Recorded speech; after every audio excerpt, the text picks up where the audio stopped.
दोस्तों सोचिए, एक राजकुमार जिसके पास सब कुछ है, महल, वैभव, शक्ति, भविष्य का सिंहासन, फिर भी वो एक दिन सब कुछ छोड़ देता है। क्यों? क्या आपने कभी सोचा है कि कोई इंसान सारी दुनियावी सुविधाएं छोड़कर सिर्फ सच्चाई खोजने निकल पड़े? यही कहानी है सिद्धार्थ की, जो बाद में बुद्ध बने। और ये कहानी हमें सिर्फ धर्म नहीं, इंसान और समाज के बारे में भी सिखाती है। Doctor B.R. अम्बेडकर अपनी किताब बुद्धा एंड हिज धम्मा में इस जीवन यात्रा को सिर्फ आध्यात्मिक नहीं बल्कि मानवीय और सामाजिक दृष्टि से पेश करते हैं।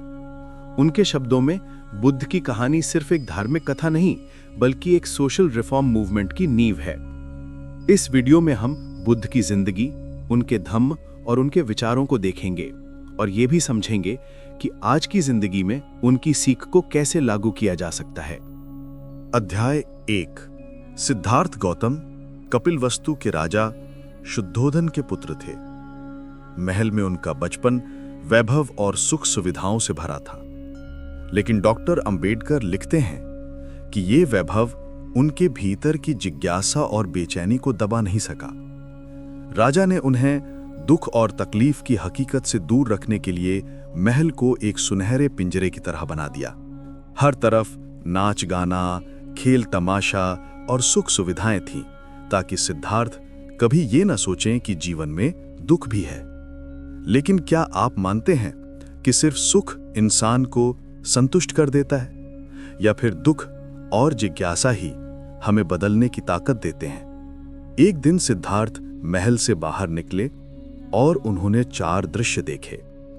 एक बूढ़ा आदमी, एक बीमार व्यक्ति, एक मृत शरीर और एक साधु। डॉक्टर अंबेडकर बताते हैं कि ये 4 दृश्य किसी धार्मिक चमत्कार की तरह नहीं थे, बल्कि एक मानवीय वेकअप कॉल थे।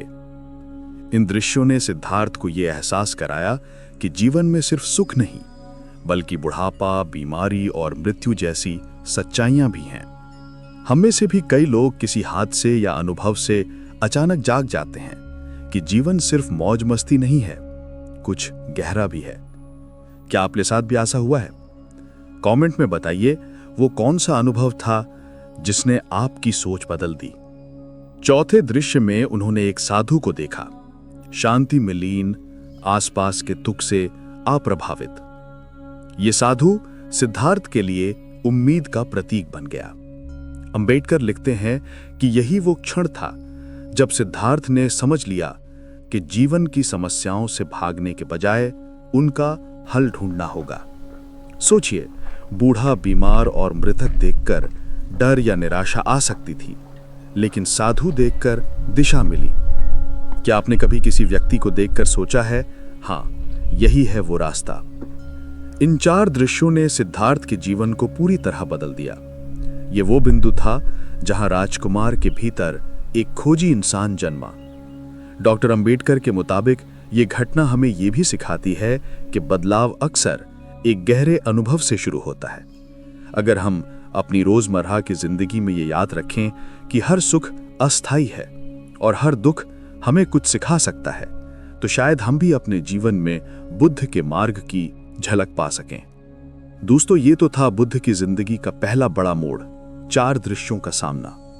अगले भाग में हम देखेंगे कि कैसे सिद्धार्थ ने एक रात सब कुछ छोड़कर महान त्याग किया और सत्य की खोज में निकल पड़े।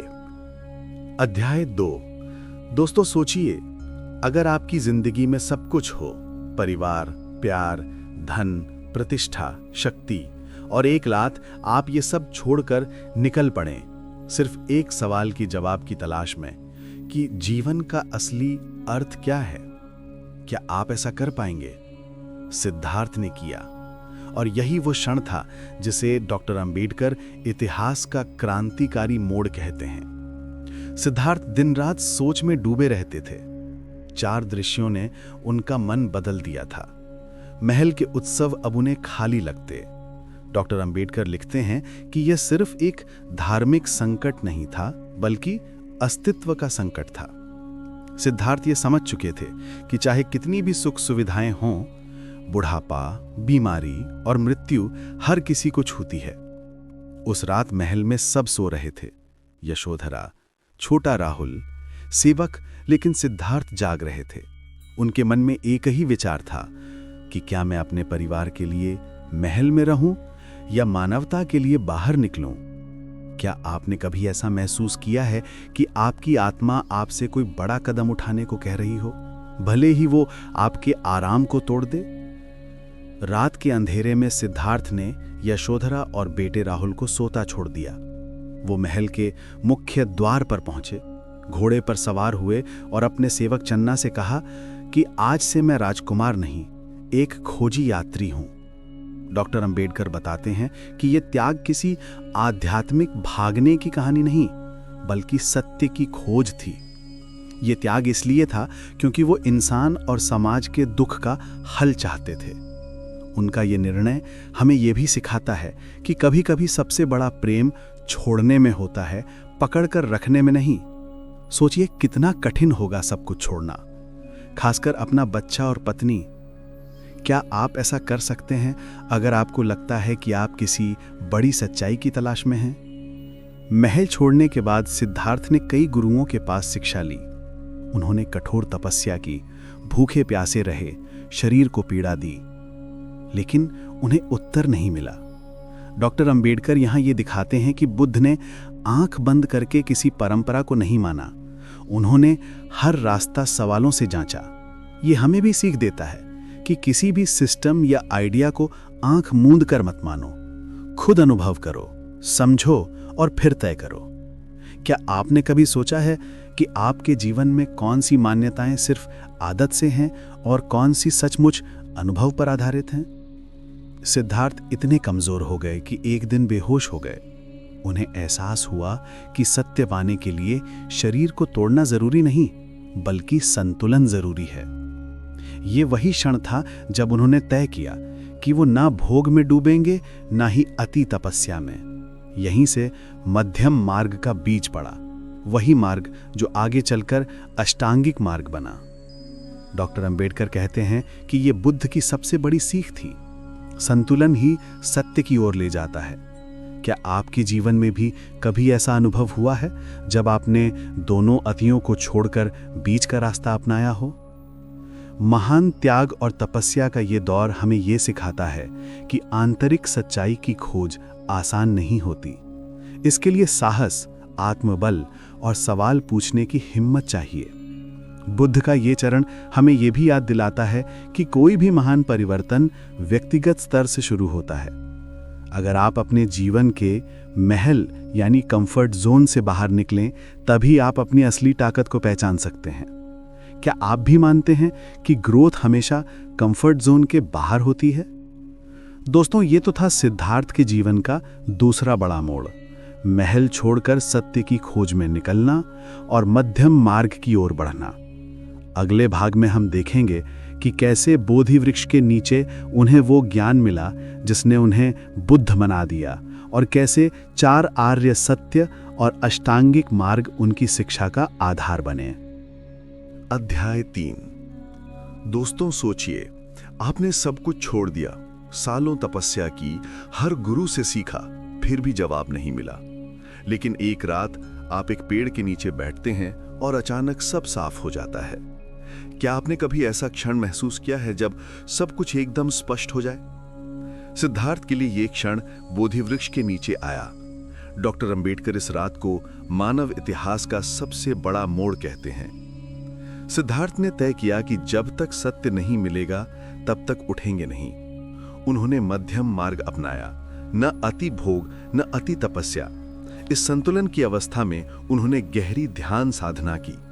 डॉक्टर अंबेडकर बताते हैं कि यह सिर्फ आत्मा को जगाने का क्षण नहीं था, बल्कि मानवीय पीड़ा के समाधान का ब्लूप्रिंट तैयार करने का क्षण था।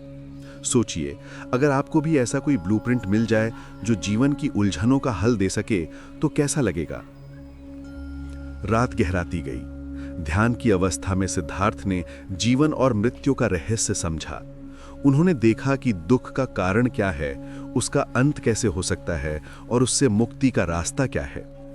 यही वो क्षण था जब सिद्धार्थ बुद्ध बने, जागृत। ये जागरण किसी चमत्कार से नहीं, बल्कि अनुभव, विवेक और करुणा से आया। क्या आपने कभी सोचा है कि आपके जीवन में कौन सी आदतें या इच्छाएं ही आपके दुख की जड़ हैं? बुद्ध ने अपने उपदेश की शुरुआत 4 आर्य सत्यों से की। डॉक्टर अंबेडकर कहते हैं कि ये 4 सत्य किसी धार्मिक चमत्कार की तरह नहीं, बल्कि डॉक्टर की डायग्नोसिस और ट्रीटमेंट की तरह हैं। 1. जीवन में दुख है।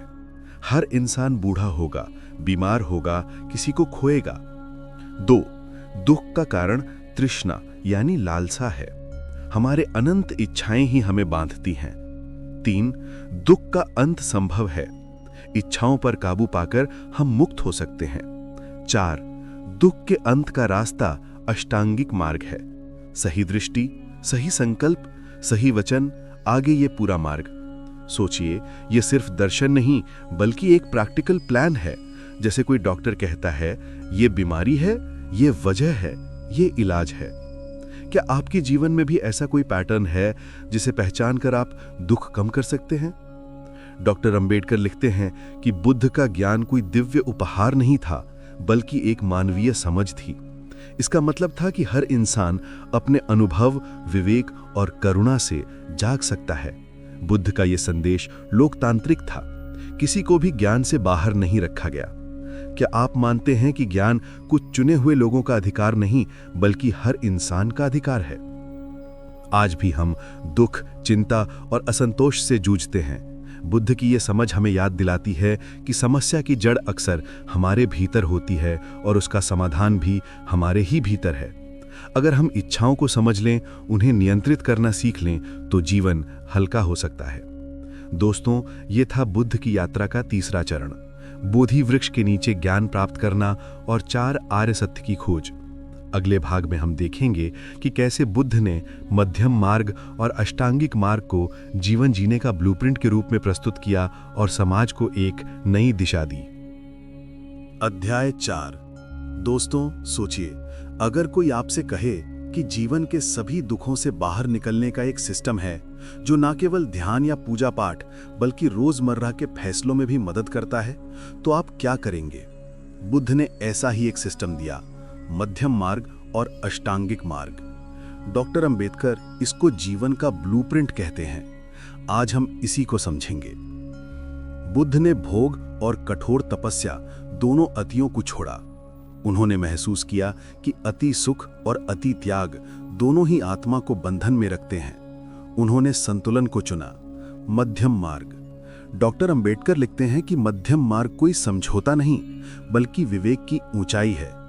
ये वो जगह है जहां आप अपनी इच्छाओं को समझते हैं पर उनसे बंधते नहीं। सोचिए, अगर हम अपने रिश्तों, काम, स्वास्थ्य, हर चीज में संतुलन लाएं तो कितना कुछ बदल सकता है। क्या आप मानते हैं कि जीवन में संतुलन सबसे जरूरी है? कमेंट में बताइए। अष्टांगिक मार्ग 8 कदमों की क्रांति। बुद्ध का अष्टांगिक मार्ग है सही दृष्टि, सही संकल्प, सही वचन, सही कर्म, सही आजीविका, सही प्रयास, सही स्मृति और सही समाधि। डॉक्टर अंबेडकर बताते हैं कि यह मार्ग सिर्फ साधु सन्यासियों के लिए नहीं, बल्कि हर इंसान के लिए है। अगर इसे आज की भाषा में कहें तो ये एक लाइफ मैनेजमेंट सिस्टम है। हर कदम हमें ये याद दिलाता है कि सही सोच, सही कर्म और सही जीवन शैली से ही आंतरिक शांति मिलती है। क्या आपने कभी महसूस किया है कि छोटी छोटी गलत आदतें भी हमारे दुख की वजह बनती हैं? बुद्ध का सही आजीविका, राइट लाइवलीहुड आज के जॉब वर्ल्ड में भी लागू होता है। डॉक्टर अंबेडकर कहते हैं, ऐसा काम चुनिए जो दूसरों को नुकसान ना पहुंचाए और समाज में मूल्य जोड़े। आज के समय में इसका मतलब है ethical business, honest work culture और कर्मचारियों के लिए डिग्निटी।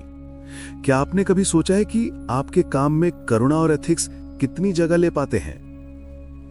बुद्ध का सही वचन सिर्फ सच बोलना नहीं, बल्कि ऐसा बोलना है जो किसी को चोट ना पहुंचाए और सबको जोड़े। डॉक्टर अंबेडकर कहते हैं कि शब्द समाज बदल सकते हैं। आज के सोशल मीडिया पर गुस्सा, कंपैरिजन और नेगेटिविटी ज्यादा दिखती है। सोचिए, अगर हम बुद्ध के सही वचन को ऑनलाइन बातचीत में उतार लें तो कितना फर्क पड़ेगा। क्या आपने कभी नोट किया है कि एक छोटा सा कमेंट किसी का दिन या बिगाड़ सकता है? बुद्ध का सही स्मृति आज की भाषा में माइंडफुलनेस है।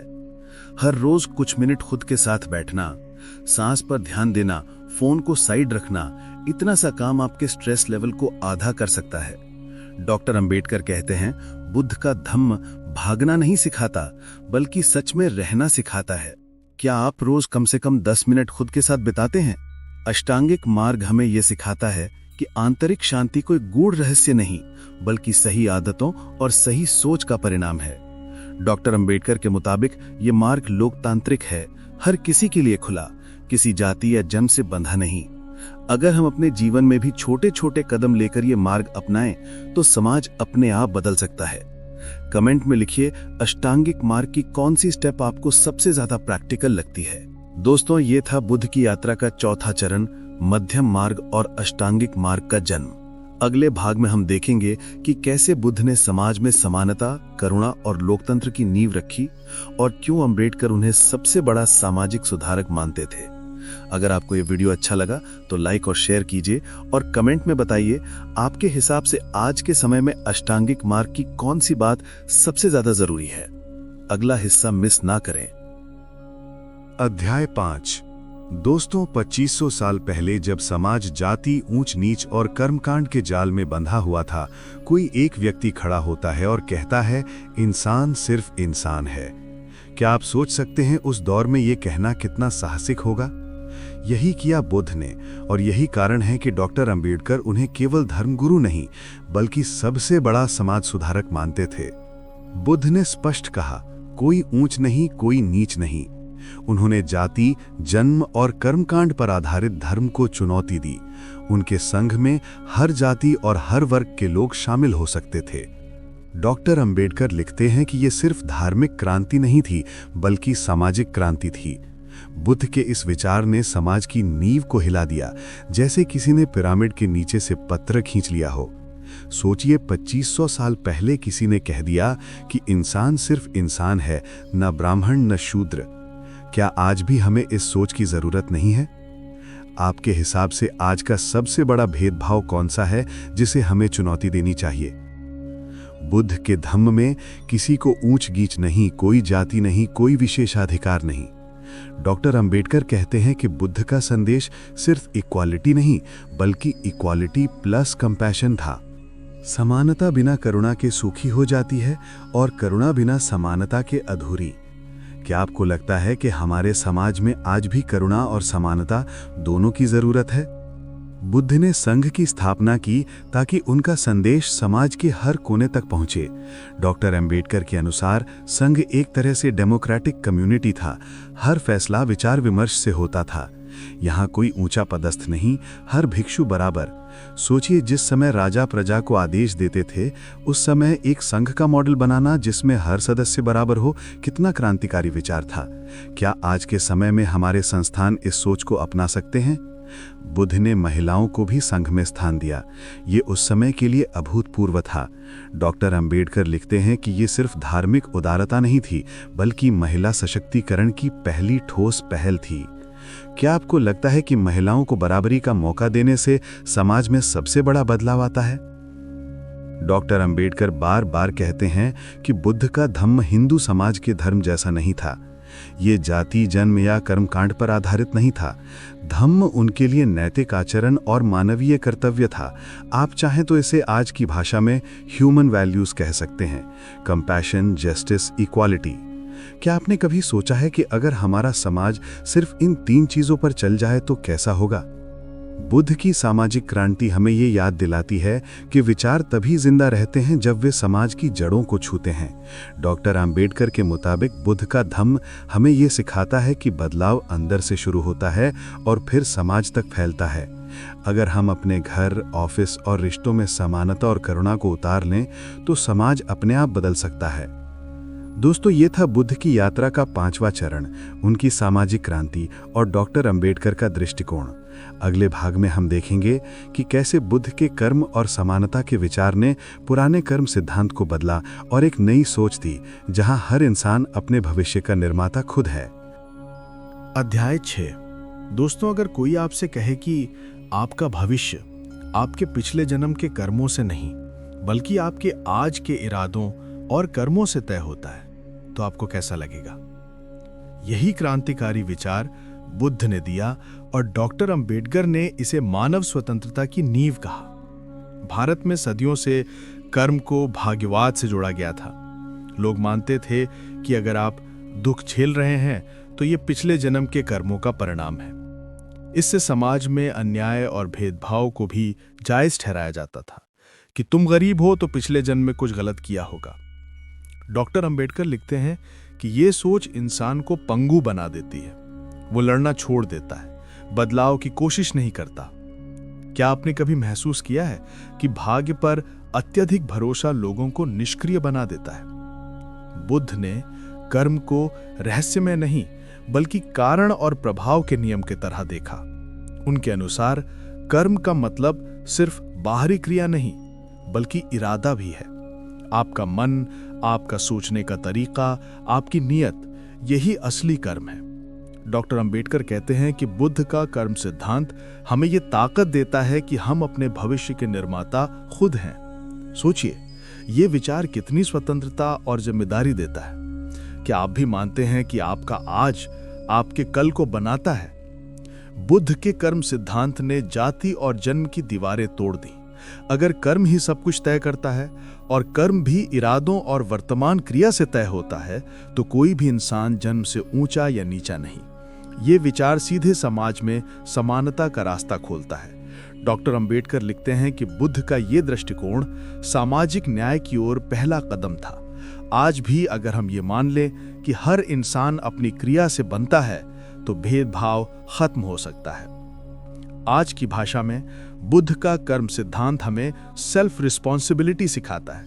हमारा करियर, हमारे रिश्ते, हमारा मानसिक स्वास्थ्य सब हमारी नियत और कर्म पर निर्भर करते हैं। अगर हम अपनी नियत साफ रखें और कर्म सही दिशा में करें, तो धीरे धीरे परिस्थितियां बदलने लगती हैं। सोचिए, अगर हम ये सोच अपनाएं तो कितनी शिकायतें और बहाने अपने आप खत्म हो जाएंगे।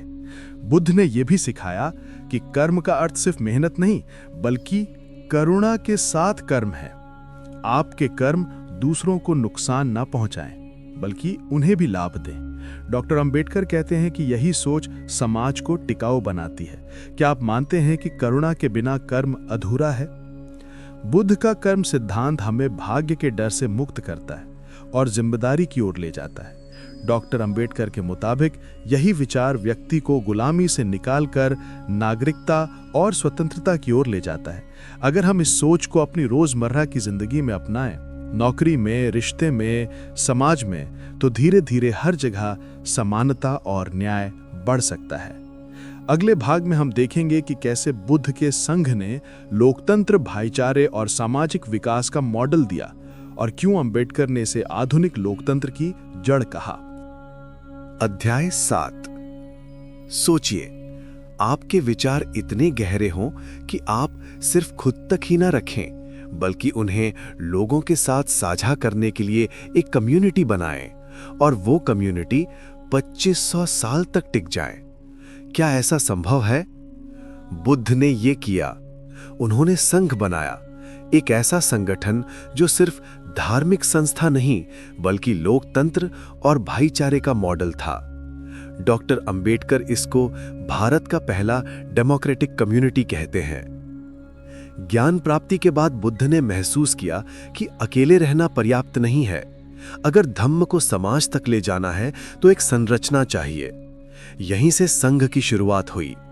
डॉक्टर अंबेडकर लिखते हैं कि बुद्ध का संघ सिर्फ भिक्षुओं के लिए नहीं था बल्कि आम इंसान के लिए भी खुला था। यह विचार समावेशिता का पहला बड़ा कदम था। संघ में हर निर्णय विचार विमर्श से होता था। कोई ऊंचा पदस्थ या जन्म से श्रेष्ठ नहीं था। हर सदस्य, चाहे पूर्व राजा हो या पूर्व दास, एक समान अधिकार रखता था। डॉक्टर अंबेडकर कहते हैं कि यह भारत का पहला लोकतांत्रिक प्रयोग था। सोचिए, जिस समय राजतंत्र आम था, उस समय एक ऐसी कम्युनिटी जहां सब बराबर हों, कितना क्रांतिकारी विचार था। क्या आज हमारे संगठनों और संस्थानों में ऐसा लोकतंत्र है? कमेंट में बताइए। संघ सिर्फ खुला संगठन नहीं था, उसमें अनुशासन भी था। हर भिक्षु को कुछ नियमों का पालन करना पड़ता था। सत्य बोलना, करुणा रखना, साधारण जीवन जीना। लेकिन ये अनुशासन दंड या डर से नहीं, बल्कि आत्मनियंत्रण और भाईचारे से आता था। डॉक्टर अंबेडकर कहते हैं कि यही कारण था कि संघ 2500 साल तक टिक पाया। क्या आप मानते हैं कि संगठन तभी लंबे समय तक चलते हैं जब उनमें अनुशासन और करुणा दोनों हों? बुद्ध ने महिलाओं को भी संघ में शामिल किया। ये उस समय के लिए अभूतपूर्व था। डॉक्टर अंबेडकर लिखते हैं कि यह निर्णय महिलाओं के लिए नैतिक और बौद्धिक स्वतंत्रता की ओर पहला कदम था। सोचिए, जब समाज में महिलाओं को शिक्षा तक नहीं मिलती थी, तब उन्हें संघ में स्थान देना कितना क्रांतिकारी था। क्या आज भी हमें ऐसी समावेशी सोच की जरूरत है? आज के समय में अगर बुद्ध होते तो शायद उनका संघ एनजीओ, सोशल मीडिया मूवमेंट या कोई ग्लोबल कम्युनिटी प्लेटफॉर्म होता।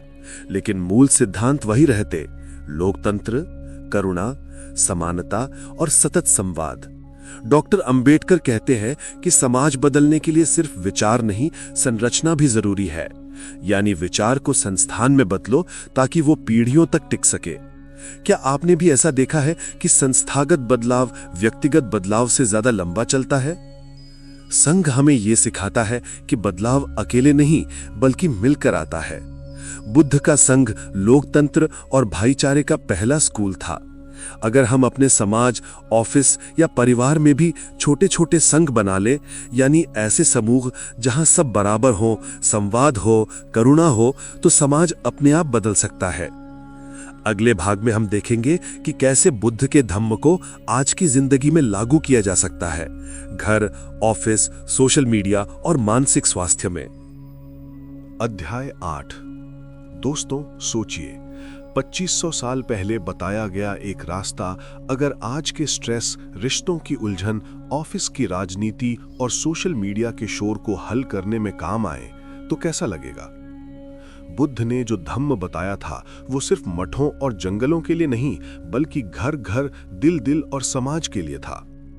डॉक्टर अंबेडकर कहते हैं कि बुद्ध का धम्म लाइफ इन एक्शन है, जीने की कला। धम्म का मतलब सिर्फ पूजा या ध्यान नहीं, बल्कि हर दिन का नैतिक आचरण है। छोटी छोटी आदतें, गुस्सा कम करना, संवाद बढ़ाना, रिश्तों में ईमानदारी, यही धम्म है। बच्चों को करुणा और समानता सिखाना, घर में सबकी बात सुनना और झूठ से बचना, ये सब बुद्ध के धम्म को घर में उतारने के तरीके हैं। क्या आपने नोट किया है कि छोटी छोटी आदतें ही घर का माहौल बदल देती हैं?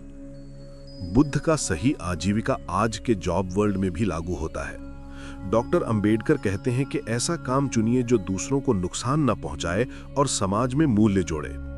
आज के समय में इसका मतलब है ethical business, honest work culture और कर्मचारियों के लिए डिग्निटी। सोचिए, अगर हर ऑफिस करुणा और एथिक्स पर चले तो कितनी मानसिक शांति होगी। क्या आपके काम में भी करुणा और एथिक्स जगह बनाते हैं? बुद्ध का सही वचन सिर्फ सच बोलना नहीं, बल्कि ऐसा बोलना है जो किसी को चोट ना पहुंचाए और सबको जोड़े। आज सोशल मीडिया पर गुस्सा, कंपैरिजन और नेगेटिविटी ज्यादा दिखती है। अगर हम बुद्ध के इस सिद्धांत को अपनाएं तो हमारी ऑनलाइन दुनिया भी करुणामयी हो सकती है। क्या आपने कभी देखा है कि एक छोटा सा कमेंट किसी का दिन बना या बिगाड़ सकता है? बुद्ध ने कहा था, दूसरों के साथ वही करो जो आप अपने लिए चाहते हो। अगर हम ये एक सिद्धांत भी रिश्तों में लागू कर लें तो 90% झगड़े खत्म हो सकते हैं। डॉक्टर अंबेडकर का भी यही मानना था कि समाज तभी बदलेगा जब लोग रिश्तों में बराबरी और इज्जत देंगे। आपके हिसाब से कौन सा रिश्ता सबसे ज्यादा करुणा मांगता है? दोस्ती, शादी या परिवार? डिप्रेशन, एंजाइटी, लोनलीनेस, आज ये सब आम हो गए हैं। बुद्ध का धम्म हमें एक सेफ स्पेस देता है जहां हम खुद को जज किए बिना देख सकते हैं। डॉक्टर अंबेडकर के अनुसार बुद्ध का रास्ता हमें सेल्फ रिस्पेक्ट और सेल्फ कंपैशन सिखाता है। अगर आप खुद को महत्व देना सीख लें तो दुनिया का स्ट्रेस आधा हो जाता है। क्या आप मानते हैं कि मानसिक स्वास्थ्य के लिए करुणा उतनी ही जरूरी है जितनी दवा? बुद्ध और अंबेडकर दोनों का मानना था, बदलाव ऊपर से नहीं, अंदर से शुरू होता है। अगर हम अपने अंदर करुणा, विवेक और समानता को उतार लें तो समाज अपने आप बदल जाएगा। छोटी छोटी आदतों से बड़ा बदलाव आ सकता है। दोस्तों, ये था बुद्ध की यात्रा का 8वां चरण, आज की जिंदगी में धम्म को लागू करना। अगले पार्ट में हम इस सीरीज को समेटेंगे और देखेंगे कि बुद्ध और अंबेडकर के विचारों को अपनाकर हम अपने समाज और भविष्य को कैसे बदल सकते हैं। अध्याय 9। दोस्तों, हमने इस पूरी सीरीज में बुद्ध की जिंदगी के हर महत्वपूर्ण पड़ाव को देखा। एक राजकुमार से साधक, एक साधक से जागृत और जागृत से समाज सुधारक तक। क्या यह अद्भुत नहीं है कि एक इंसान की व्यक्तिगत खोज ने लाखों लोगों की जिंदगी बदल दी? डॉक्टर अंबेडकर लिखते हैं, बुद्ध का धम्म ही असली लोकतंत्र है। उन्होंने जो रास्ता दिखाया वो सिर्फ आध्यात्मिक मुक्ति नहीं, बल्कि सामाजिक न्याय और मानव गरिमा का भी रास्ता था। हमने अब तक क्या सीखा? 4 दृश्य: जीवन की असलियत से टकराव, महान त्याग, सब कुछ छोड़कर सत्य की खोज, ज्ञान की रात, 4 आर्य सत्य और दुख का निदान, मध्यम मार्ग और अष्टांगिक मार्ग, जीवन का ब्लूप्रिंट, सामाजिक क्रांति, जाति, ऊंच नीच और कर्मकांड को चुनौती, कर्म का नया सिद्धांत, भाग्यवाद से स्वतंत्रता, संघ, लोकतंत्र और भाईचारे का मॉडल, आधुनिक जीवन में धम्म, घर, ऑफिस, रिश्तों और मानसिक स्वास्थ्य में करुणा और संतुलन। बुद्ध और अंबेडकर दोनों का मानना था कि बदलाव ऊपर से नहीं, अंदर से शुरू होता है। अगर इंसान अपने अंदर विवेक, करुणा और समानता को उतार ले तो समाज अपने आप बदल जाएगा। बुद्ध ने यह 2500 साल पहले कहा, अंबेडकर ने इसे संविधान और आधुनिक भारत में उतारा। सोचिए, अगर हम भी अपने घर, ऑफिस और रिश्तों में ये सोच उतार लें तो कितनी समस्याएं अपने आप खत्म हो सकती हैं। क्या आप मानते हैं कि आंतरिक बदलाव ही असली क्रांति है? आज की दुनिया में भी असमानता, तनाव और विभाजन है। बुद्ध के धम्म की सीख, सही वचन, सही कर्म, सही आजीविका, सही स्मृति आज भी उतनी ही जरूरी है। डॉक्टर अंबेडकर के अनुसार बुद्ध का रास्ता हमें सेल्फ रिस्पेक्ट और सोशल जस्टिस देता है। इससे ना सिर्फ हम खुद को बेहतर बना सकते हैं, बल्कि समाज को भी। क्या आपने भी नोट किया है कि जिन देशों या समाजों में इक्वालिटी और कंपैशन ज्यादा है, वहां लोग ज्यादा खुश रहते हैं? आप क्या कर सकते हैं? छोटे कदम, बड़ा असर। घर में गुस्सा कम करें, संवाद बढ़ाएं। काम की जगह पर एथिकल प्रैक्टिसेस अपनाएं। सोशल मीडिया पर सही वचन का अभ्यास करें। हर दिन कुछ मिनट माइंडफुलनेस करें। बच्चों को करुणा और समानता सिखाएं। ये छोटे छोटे कदम ही समाज को बड़ा बना सकते हैं। कमेंट में लिखिए आप इनमें से कौन सा कदम आज से उठाना चाहेंगे। दोस्तों, इस तरह से हमने बुद्ध एंड हिज धम्मा की पूरी यात्रा की, राजकुमार से बुद्ध तक, धम्म के सिद्धांतों तक और आज की जिंदगी में उनकी रेलेवेंस तक। अगर आपको ये सीरीज पसंद आई हो तो लाइक और शेयर कीजिए।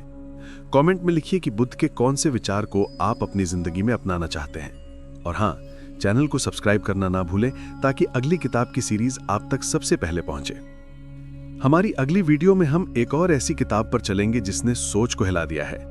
कमेंट में बताइए आप कौन सी किताब अगली बार इस तरह समझना चाहते हैं। धन्यवाद।